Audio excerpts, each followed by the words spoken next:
Welcome to my channel infinity maths. మళ్ళీ Venn డయాగ్రామ్తో a minus B and b minus A Venn diagram వేసి చేసుకుందాం. మనకి ఇప్పుడు a అనేది మనకి సెట్ బిల్డర్ ఫామ్లో ఇచ్చారు, b అనేది కూడా సెట్ బిల్డర్ ఫామ్లో ఇచ్చారు. అంటే సింబల్తో ఎక్స్ప్రెస్ చేసేదాన్ని సెట్ బిల్డర్ ఫామ్ అంటారు. మనం ఇప్పుడు వాటిని రోస్టర్ ఫామ్లోకి తీసుకుని వద్దాం. a అనేది రోస్టర్ ఫామ్లోకి తీసుకురావాలంటే a is equal to X అనేది ఎక్స్ బిలాంగ్స్ టు ఎన్, ఎన్ అనేది న్యాచురల్ నెంబర్. ఆల్ కౌంటింగ్ నెంబర్స్ని మనం న్యాచురల్ నెంబర్స్ అంటాం. అంటే ఎక్స్ వాల్యూ 1 నుంచి బిలో 6 వరకు రాసుకోవాలి. అంటే 1, 2, 3, 4, 5. నాట్ 6 ఇక్కడ ఆర్ ఈక్వల్ టు ఉందనుకో 6ని కూడా యూజ్ చేస్తాం. ఓకేనా. బీని మనం ఎలా రాసుకోవాలి? బి అనే వాల్యూ అనేది ఎక్స్ అనే వాల్యూ 3 to 8కి మిడిల్లో ఉంటుంది. 3 ఆఫ్టర్ 4, 5, 6, 7, 8కి బిలో 3కి ఆఫ్టర్ ఇలా రాసుకోవాలి. ఓకేనా. ఏ మైనస్ బీని ఎలా రాసుకోవాలి? ఏలో ఉండాలి బట్ బీలో ఉండకూడదు. ఏలో 4, 5 అనేది బీలో కూడా ఉన్నాయి కాబట్టి ఇవి మనకి రాయకూడదు. 1, 2, 3 ఓన్లీ ఇదే. సరే, ఇంకా బీలో ఉన్న బీ మైనస్ ఏ అంటే బీలోనే ఉండాలి, ఏలో ఉండకూడదు. బీలోనే ఉండాలి, ఏలో ఉండకూడదు అంటే 6, 7 ఓన్లీ.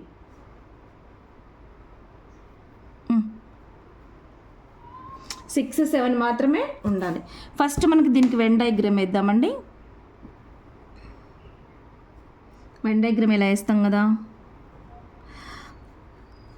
బీలో ఏలో ఉన్నది ఓన్లీ 4, 5, తర్వాత ఇది 6, 7, ఇది ఏ, ఇది బి, ఇదేంటి 1, 2, 3. సో ఏ మైనస్ బి అంటే ఓన్లీ ఏకి సంబంధించిందే, ఇంకా బీలోకి అసలు మనం వెళ్ళకూడదు. ఇలా మనం డయాగ్రామ్ డ్రా చేసుకోవాలి.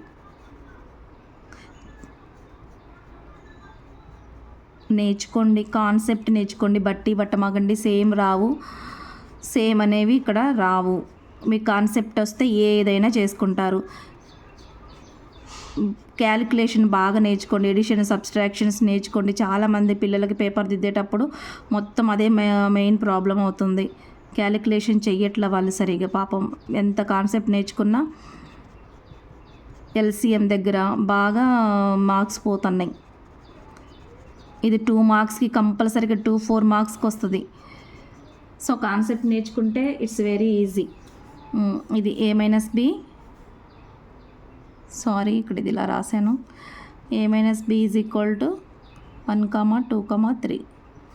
నెక్స్ట్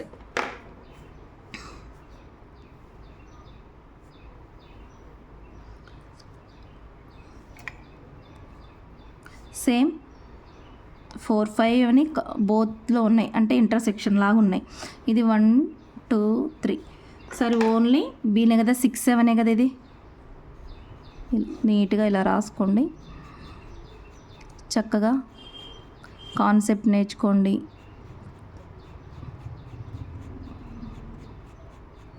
బాగా ప్రాక్టీస్ చేయండి. మోడల్ పేపర్స్ ఇంకెక్కడన్నా ఉంటే మీ దగ్గర ప్రాబ్లమ్స్ ఉంటే ప్రాక్టీస్ చేయండి. Okay. Thank you so much watching my channel. Please subscribe and like and share.